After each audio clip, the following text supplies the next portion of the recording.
जय हिंद दोस्तों। आज फिर से हम अपनी अपनी बायोलॉजी क्लास पढ़ेंगे।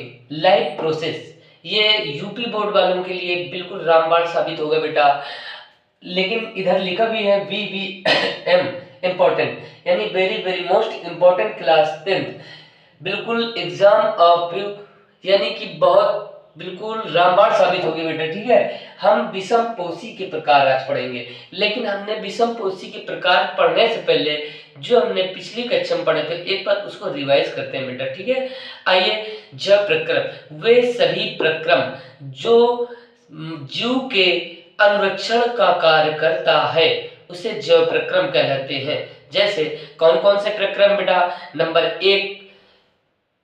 एक में आता है पोषण यानी न्यूट्रिशन, यानी भोजन करना बहुत आवश्यक है बेटा। फिर नंबर दूसरा श्वसन, यानी हमको सांस लेना बहुत आवश्यक है।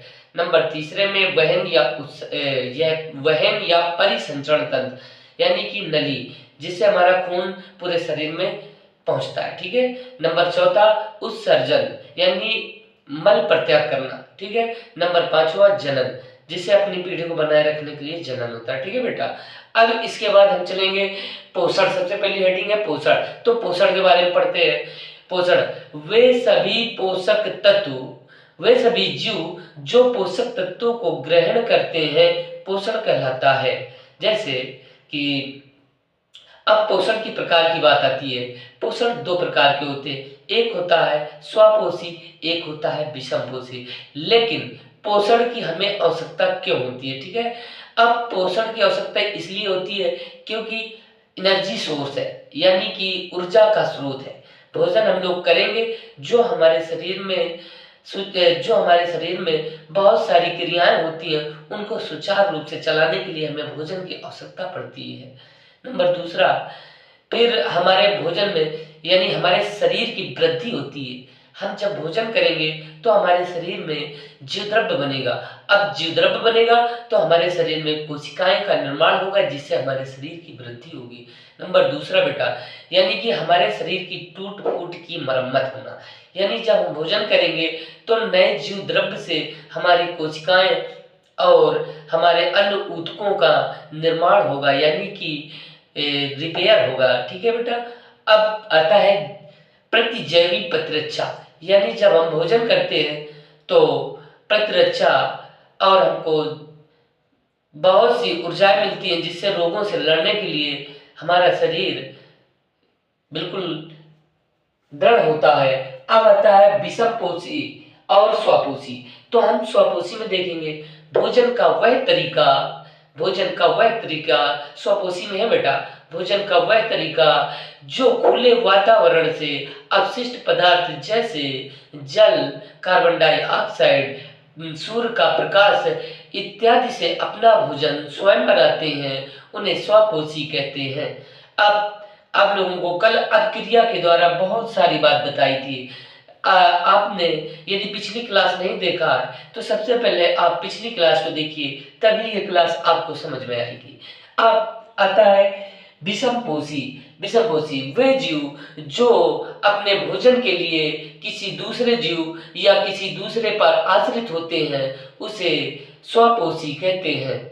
जैसे अब आते हैं स्वपोषी के प्रकार। स्वपोषी के 4 प्रकार होते हैं, जिसे कहते हैं नंबर 1 शाकाहारी, नंबर 2 मांसाहारी, नंबर 3 मृतोपजीवी, नंबर 4 परजीवी। अब नंबर 1 आता है बेटा, अब हम लोग देखेंगे नंबर 1 शाकाहारी, जिसे बोलते हैं हर्बीवोरस। ठीक है, वे जीव जो साग सब्जी घास फूल फल आदि खाते हैं उन्हें शाकाहारी कहते हैं। जैसे कि हिरन, नंबर दूसरा बकरी, नंबर तीसरा गाय इत्यादि। अब गाय बेटा घास फूस ही तो खाती है कि और कुछ खाती है? अब नंबर दूसरा आता है मांसाहारी। नंबर दूसरा मांसाहारी। अब मांसाहारी में हम देखते हैं वे जीव या जंतु जो मांस तथा अपने से छोटे जीवों पर या जंतुओं पर निर्भर होते हैं उन्हें मांसाहारी कहते हैं। जैसे मानव, शेर, चीता, शेर, चीता इत्यादि। सॉरी, हिरन नहीं बेटा। अब मानव तो सर्वाहारी है बेटा, कि साग सब्जी भी खाता है, मांस भी खाता है। शेर शेर केवल मांसाहारी है, चीता केवल मांसाहारी है। अब आती है मृतोपजीवी यानी स्कैवेंजर। स्कैवेंजर की बात देखते हैं हम लोग। वे जीव जो सड़े गले पेड़ पौधों से अपना भोजन प्राप्त करते हैं उन्हें परजीवी कहते हैं, जैसे ईस्ट, कवक, मशरूम इत्यादि। अब नंबर चौथा आता है परजीवी की बात, यानी पैरासिटिक।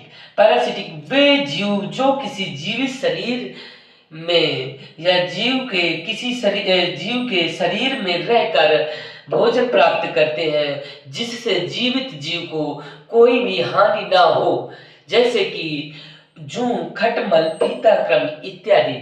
जूं जानवरों में भी होते हैं और इंसानों में भी पाए जाते हैं जूं। और पीताकृमि भी छोटे छोटे बच्चों में पेट में कीड़े होते हैं जो गुदा द्वार पे दिखाई देते हैं।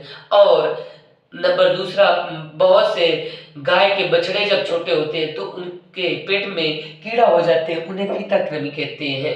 अब इसको आप लोग बहुत गौर से आप लोग नोटबुक या पेन उठाइए और इनको अपने हाथ हैंड नोट बनाइए ताकि आप लोगों को जल्द से जल्द याद हो जाए।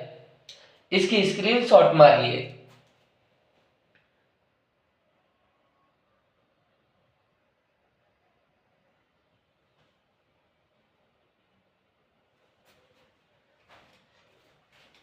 हाँ बेटा, अब देखो जंतुओं में पोषण क्रिया निम्नलिखित 5 पद होते हैं। ठीक है, जंतुओं में यानी कि विषमपोषी होते हैं बेटा। ठीक है, अंतःग्रहण यानी इंजेशन की बात करती है। फिर पाचन डाइजेशन की बात आती है। फिर अवशोषण एब्जॉर्प्शन की बात आती है। स्वांगीकरण एसिमिलेशन की बात आती है। फिर मल उत्सर्जन इंजेशन की बात आ जाती है। ठीक है बेटा, तो अब देखते हैं कि हम सबसे पहले क्या है अंतग्रहण। तो अंतःग्रहण यानी इंजेशन की बात आती है। भोजन या भोज्य पदार्थों के शरीर में पहुंचने की क्रिया को अंतःग्रहण कहते हैं। क्या है? भोजन या भोज्य पदार्थों को शरीर तक या शरीर के अंदर पहुंचने की क्रिया को अंतग्रहण कहते हैं। ठीक है, यानी भोजन लिए हो और मुंह तक ले जाने की क्रिया को अंतग्रहण कहते हैं। ठीक है, अब आता है पैरामीटर। आप ये भी देखिए बहुत सारे जीव हैं और उनमें अलग अलग प्रकार के अंतःग्रहण होते हैं। ठीक है, अलग अलग प्रकार के उनकी भोजन अंतःग्रहण होते हैं। तो अब नंबर 1 हम पैरामीशियम को देखते हैं। पैरामीशियम में क्या होता है? पच्छावी होते हैं, कोशिका की पूरी सतह को ढके होते हैं। ठीक है, यह भोजन एक विशिष्ट स्थान से ही ग्रहण किया जाता है, एक विशिष्ट स्थान तक ही ग्रहण किया जाता है। यह पैरामीशियम चप्पल की आकार का होता है। इसके ऊपरी भाग पर रुए या रोए होते हैं जिन्हें सीलिया कहते हैं। ठीक है बेटा, अब इसको क्या है तो बहुत से ये लोग पूरे ढके होते हैं, क्या एक विशिष्ट स्थान से ही गिरते हैं, एक पच्छाव से भी ये भोजन करते हैं पैरामीशियम। ठीक है, यानी कोशिका की पूरी सतह को ढके होते हैं। इनकी जो कोशिकाएं होती है ना, तो ये एक प्रकार की ये सतह है, इससे ढके होते हैं जिसे सीलिया कहते हैं। ठीक है, जब इनको भोजन करना होता है तो सीलिया से हटा कर करते हैं, उसी को कहते हैं पच्छाव। ठीक है, अब आती है कि बहुत सारे कीट हैं जो कीट कैसे करते हैं, और ये मछलियां कैसे करती हैं, और ये पक्षियां कैसे करते हैं, स्तनधारी कैसे भोजन करते हैं। तो स्तनधारी भोजन में आते हैं, स्तनधारी में जीव आते हैं, हम लोग आते हैं, मतलब दूध देने वाले सभी जीव जंतु को स्तनधारी कहते हैं। अब आई स्तनधारी की बात, तो स्तनधारी जितने लोग भोजन करते हैं तो वो सबसे पहले तो इनके बहुत प्रकार के तो दांत होते हैं, कई प्रकार के दांत होते हैं जिन्हें कुतरने, चबाने, काटने, फाड़ने आदि का काम होता है। अब मछलियां होती हैं, तो मछलियों को भोजन कैसे मिलता है? इनके तो हाथ होते नहीं है, तो मछलियों के लिए जो जल की धारा होती है ना, फ्लो, उसके द्वारा उनको भोजन मिलता है।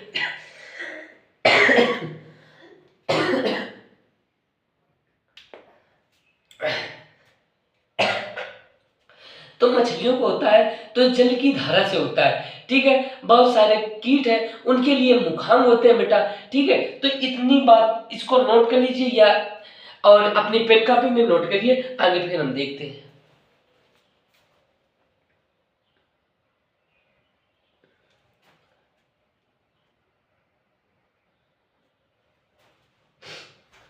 हाँ बच्चों, फिर देखिए अमीबा। अमीबा की बात जब आती है तो फिर अमीबा में क्या होता है? केंद्रक। और ये खाद्य के कण यानी कोई कीट है बेटा, ठीक है। तो ये अमीबा जो होता है ना, तो ये कूटपाद की सहायता से अपना भोजन प्राप्त करते हैं। और ये कूटपाद यानी कि अपने शरीर को धीरे धीरे बढ़ाते जाते हैं और धीरे धीरे भोजन को ऐसे करके घेरते जाते हैं। जब घेर लेते हैं बस धीरे धीरे अंदर ले लेते हैं और इनका जटिल अणुओं से सरल अणुओं में बदल देते हैं, यानी कि पाचन करते हैं, ठीक है। तो अब इसके बारे में हम बिल्कुल एक एक डिटेल से देखेंगे बेटा, बिल्कुल वेरी वेरी मोस्ट इंपॉर्टेंट है ये पॉइंट। हम बहुत सारे कीट हैं, सब कुछ है, उनको नहीं देखेंगे, लेकिन मैं अमीबा और पैरामीशियम के बारे में जरूर देखेंगे क्योंकि ये बहुत बहुत संभावना होती है। अब अमीबा है ना, इधर भी अमीबा, इसी की बात लिखी है बेटा, ठीक है, चरणों के चरणों। अब देखते हैं कि केंद्रक है और ये खाद्य के कण, तो भोजन को अपने पादाप की सहायता से घेर लेता है। देखिए ये अमीबा है ना, अमीबा भोजन यानी कि जो खाद्य के कण यानी कोई कीट है, कूटपाद भोजन को पकड़ते हुए नजर आ रहे हैं, ठीक बेटा। अब इसके बाद क्या है, खाद्य रिक्तिका में जटिल पदार्थ का विघटन सरल पदार्थ में किया जाता है। तो देखो इधर जब पेट के अंदर इसके चला गया यानी शरीर के अंदर चला गया, तो अब ये पाचन करेगा। ये क्या है पाचन, यानी जटिल पदार्थ है, यानी कि हम लोग भी करते हैं तो फिर हम लोगों के भी अंदर जटिल पदार्थ होते हैं, तो जटिल पदार्थ को सरल पदार्थों में विघटन करना, ठीक है। अब इसके बाद बचा हुआ अपच, तो हम लोग भी करते हैं कि भाई जो बचा हुआ अपच होता है तो मल प्रत्याग करते हैं, तो यही बात ये भी कह रहा है, बचा हुआ अपच कोशिका की सतह की ओर गति करता है। यानी जो ये इधर ले गया अंदर, अब इसका पाचन कर रहा है, अब जब पच जाएगा जो वेस्ट मटेरियल होगा ना, तो धीरे धीरे धीरे धीरे सतह यानी सतह की ओर गति करेगा, ठीक है। अब ये पदार्थ शरीर से बाहर निष्कासित कर दिया जाता है। इसके बाद शरीर से बाहर निष्कासित कर देगा, है ना बेटा। जिससे पक्षियों में बताया आप लोगों के लिए कि मुखांग होते हैं और मछलियों में जल की धारा से अपना भोजन प्राप्त करते हैं, और स्तनधारी में इनके दांत होते हैं। दांत कई प्रकार के होते हैं जो भोजन को कुतरने, फाड़ने आदि चबाने के काम आते हैं। तो अब हम अगला देखेंगे मानव के लिए, ठीक है। इसको स्क्रीनशॉट या आप लिख लीजिए अपने नोटबुक पर।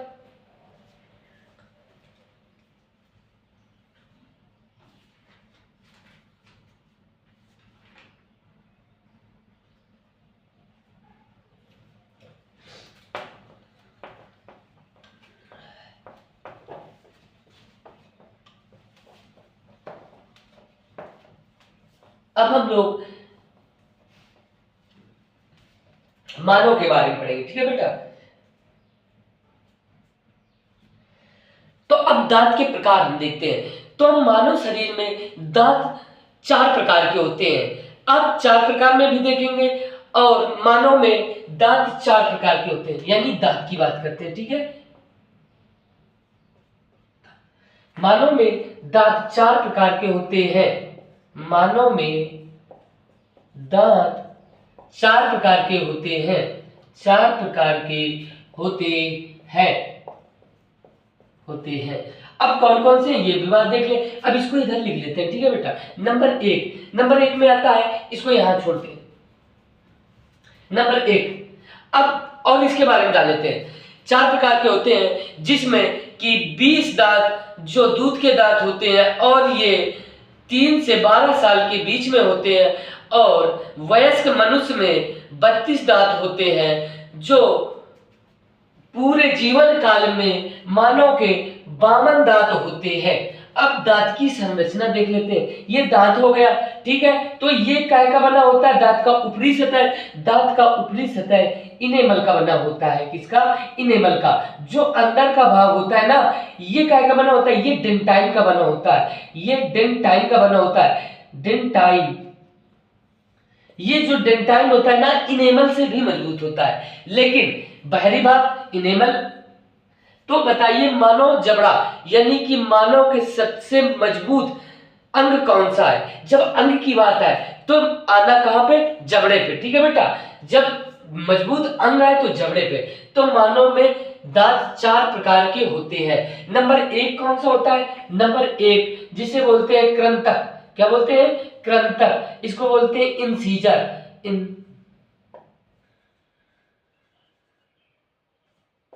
इंसीजर। नंबर दूसरा रदनक, रदनक, चलो अभी छोड़ते हैं इसको।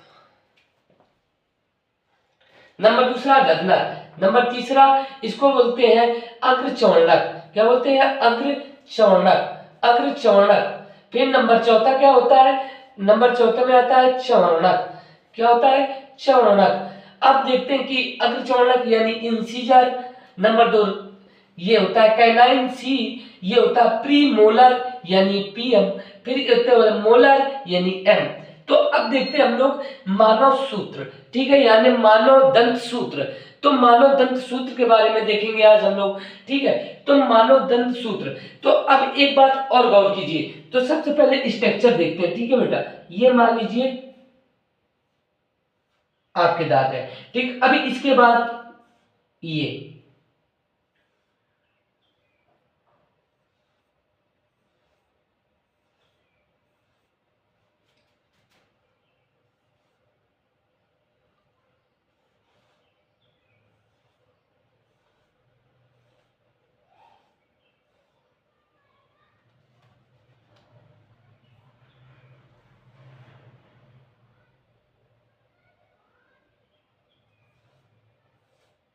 तो अब देखिए मानव दंत सूत्र बनाएंगे इसी से, ठीक है। तो ये मान लीजिए जबड़ा है, तो अब ये जबड़े में आप लोग देखिए कि ये एक एक ऊपर का जबड़ा होता है, ये दो जबड़ों में विभक्त होते हैं, यानी ऊपर का ऊपरी भाग और नीचे का निचली भाग। तो अब ऊपरी भाग निचली भाग में दोनों देखते हैं, ऊपरी भाग पे 16 होते हैं, निचली भाग पे 16 होते हैं, तब मिला के दोनों 32 दांत होते हैं, ठीक है। तो अब देखते हैं कि इसको ऐसे करते हैं बेटा, ये, ठीक है। तो अब इसको बीच से काट दिया गया, ठीक है, यानी बराबर भाग से काटा गया, जिसे क्या बोलते हैं? कृंतक। कृंतक जो होते हैं, तो ये देखिए जो चार दांत आंख के ये होते हैं ना, ये 1 2 3 4, तो ये चार होते हैं, तो इनको कृंतक बोलते हैं। तो इसमें देखो ये हुए 1 2 3 4, तो अब हम चार तो देखेंगे ना, इसको बराबर भागों में काट लिए गए, तो कृंतक 1 2, तो कृंतक कितने हो गए? यानी कि आई, आई कितने हो गए? 2, यानी 2, तो फिर 2 जोड़ी, क्या होंगे? 2 जोड़ी, ठीक है, क्योंकि 2 इधर तो 4 हो गए, और 4 में ये 2 जोड़ी होती है, यानी 2 एक जोड़ी में 2 व्यक्ति, यानी 4 में, यानी 2 जोड़ी में तो 4 दांत, कितने? 4 दांत, ठीक है बेटा। अब आती है बात कि ये जो रत्नक है यानी कैनाइन, अब इसकी बात है, तो एक इधर है एक इधर है, तो ये हो गया कितने? 2, यानी एक जोड़ी, तो इधर कितने हो गए? एक जोड़ी। इसमें दांतों की संख्या कितनी होती है? 2 दांत, ठीक है। अब आगे चलते हैं, फिर अग्रचौर्णक की बात आती है। जो अग्रचौर्णक होता है ना, तो इसमें देखिए 1 2 अग्रचौर्णक, ठीक। अब देखिए इधर कितने हैं? 1 2, तो अब ये हो गया 2 जोड़ी, कितने? तो 2 जोड़ी, 2 जोड़ी, यानी कि 4 दांत। अब आता है चौर्णक यानी कि मोलर की बात आती है, तो मोलर कितने? 1 2 3, 3 इधर 3 उधर, यानी 6, यानी 3 जोड़ी है, ठीक है। तो इधर हो गया 3 जोड़ी, यानी 3 दूनी 6 दांत।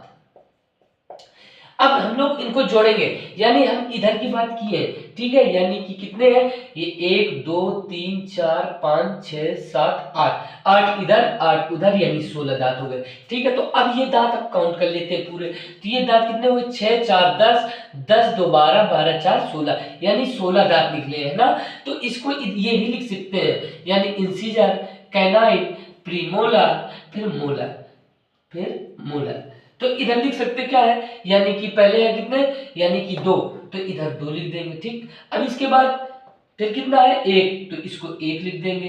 फिर कितना है? यानी प्रीमोलर 2, तो इसको 2 लिख देंगे। फिर मोलर कितना है? 1 2 3, तो ये हो गया 3। अब इसको बटे, यानी इसलिए बटे बोल रहे हैं कि ये ऊपर की भाग हो गए, ठीक। अब नीचे भी तो उतने ही दांत होंगे, 2 1 2 3। अब देखो, अब ये एक साइड का है, अब इसमें 2 से मल्टीपल कर दो, तो ये 2 इंटू 2, तो ये टोटल होंगे, देखिए। तो अब इनको प्लस भी करेंगे, ठीक है। तो अब देखिए 3 2 5, 5 1 6, 6 1 6 2 8, यानी कि 8 इंटू 2 बटे 3 2 5, 5 1 6, 6 2 8, 8 इंटू 2 बराबर 8 दूनी 16 बटे 8 दूनी 16, ठीक है, ये दंत सूत्र हो गया। अब याद करने के लिए हम एक फार्मूला बनाए, यानी कि 2 1 2 3, यानी मानव सूत्र के लिए वयस्क मानव में दंत सूत्र यानी 21 और 23, कितने 21 और 23, 21 और 23, ठीक है। अब ये याद कर लेना, ठीक। तो अब ये बात हो गई, अब इसको नोट कर लीजिए या स्क्रीनशॉट ले लीजिए।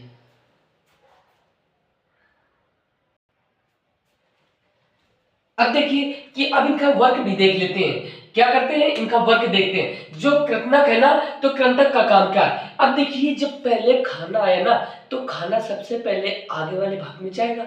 तो आगे वाले भाग में हम लोग क्या करते हैं, सबसे पहले क्या करते हैं, भोजन को ऐसे मुंह पकड़ते हैं और इसका ऐसे ऐसे ऐसे काटते हैं, यानी कि भोजन को काटने का काम, काटने का काम कौन करता है, यानी कि कौन, कृंतक, ठीक है। अब इसके बाद भोजन आता है कहां पे, यहाँ पे।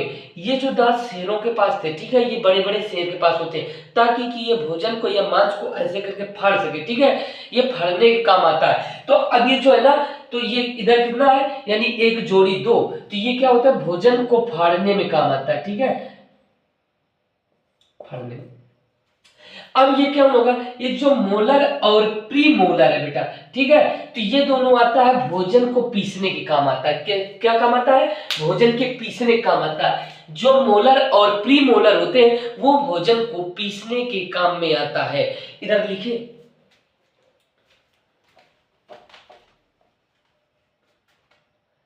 इतना लिख लियो बेटा, इसको मीटर दे रहे हैं, ठीक है।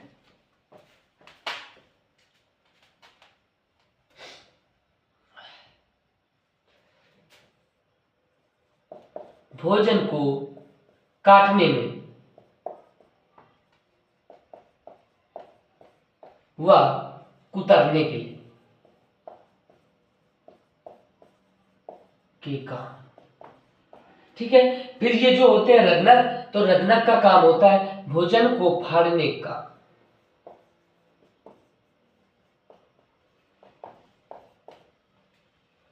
ठीक है। जो अग्र चौड़क होते हैं और ये चौड़क, तो ये भोजन को पीसने का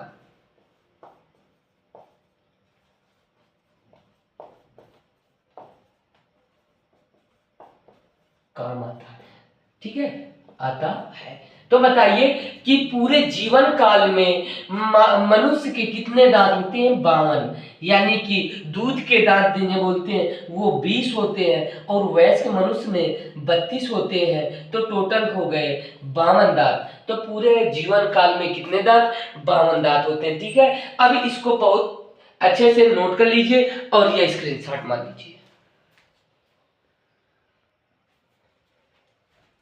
अब हम लोग अब पढ़ेंगे, भाई मानो में तो दांत पढ़ लिए, अब पढ़ेंगे अगला कि भोजन पहले मुख में जाता है, फिर इसके बाद मुख में दांतों का काम जो हो गया वो तो निपट गया दांतों के। अब आता है स्लेवरी ग्लैंड यानी लार ग्रंथियां।